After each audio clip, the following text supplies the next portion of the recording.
Kita akan berbicara tentang golongan yang kita sebut talk only no action, ya. Lukas 10 ayat 36-37 berkata, "Siapakah di antara ketiga orang ini menurut pendapatmu adalah sesama manusia dari orang yang jatuh ke tangan penyamun itu?" Jawab orang itu, "Orang yang telah menunjukkan belas kasihan kepadanya." Kata Yesus kepadanya, "Pergilah dan perbuatlah demikian." Jadi suatu kali seorang ahli Taurat datang bersoal jawab dengan Yesus tentang bagaimana memperoleh hidup yang kekal. Lalu Yesus bertanya karena dia seorang ahli Taurat, "Apa yang tertulis dalam hukum Taurat?" Lalu ia menjawab, "Oh, di sana tertulis bagaimana hal mengasihi Tuhan dan sesama." Lalu Yesus berkata, "Jawabanmu itu benar sekali. Perbuatlah demikian." Nah, namun untuk membenarkan dirinya, ahli Taurat ini pura-pura bertanya, pura-pura on ya. Dia tanya, "Lalu siapakah sesamaku manusia?" Ya. Lalu Yesus menjabarkan tentang kisah orang Samaria yang baik hati yang menolong seorang yang dirampok dan terluka parah di pinggir jalan. Sementara itu pemimpin agama yaitu seorang imam dan seorang Lewi hanya melewati orang tersebut, ya. Dari seberang lagi, ya. Nah, Yesus bertanya, "Di antara ketiga orang ini, orang Samaria, imam dan Lewi, menurutmu siapakah sesama manusia dari orang yang jatuh ke tangan penyamun itu?" Lalu ahli Taurat itu menjawab, "Ya tentunya orang yang telah menunjukkan belas kasihan kepadanya." Lalu Yesus berkata sekali lagi, "Benar sekali jawabanmu, lalu pergilah dan perbuatlah demikian." Jadi di sini kita melihat bahwa ahli Taurat ini menjawab dua pertanyaan Yesus dengan benar. Dan Yesus pun memberikan dua reaksi yang sama atas jawaban yang benar ini. Yesus berkata, "Perbuatlah demikian." Ya.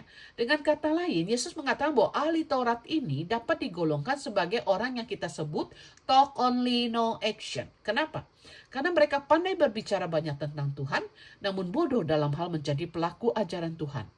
Nah, kita lihat juga di dalam kisah orang muda yang kaya, yang berlalu dengan sedih, ketika Yesus memerintahkan ia menjual segala miliknya dan berikan kepada orang miskin, dan mengikuti dia agar ia memperoleh hidup kekal. Jadi problemnya sama nih, orang muda yang kaya sama ahli Taurat nih mau masuk surga, ya. Bagaimana caranya memperoleh hidup yang kekal?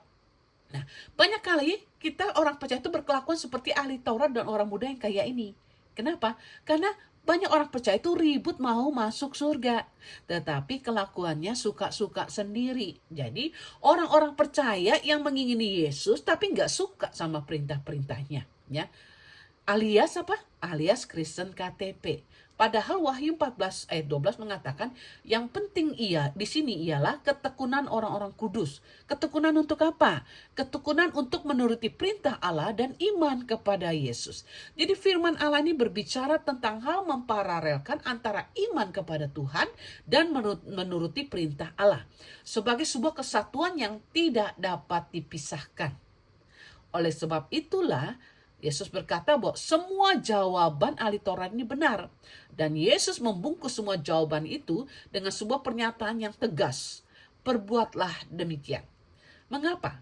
Sebab surga itu bukan hanya soal iman, tapi surga itu adalah titik pertemuan dan pelabuhan di mana iman kita kepada Yesus dan juga perbuatan kita menjadi pelaku perintahnya itu bertemu, ya. Kenapa? Jadi kita tidak hanya berbicara soal iman, tapi juga bagaimana kita mengasihi perintah-perintahnya dan menjadi pelaku daripada perintah-perintahnya.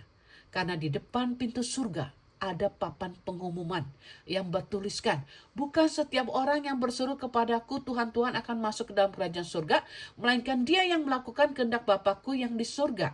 Wahyu 7 ayat 21.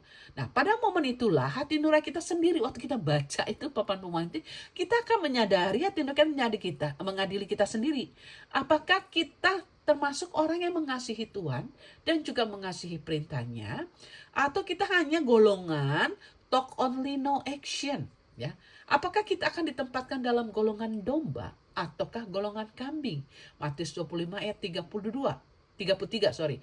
Oleh karena itulah selama masih ada waktu, ya, kita harus menyertakan iman kita dengan sikap kita yang mencintai perintah-perintahnya. Sehingga Daud berkata, meminta kepada Tuhan bahwa biarlah ia mengasihi, mencintai perintah-perintahnya itu lebih daripada emas, bahkan daripada emas tua.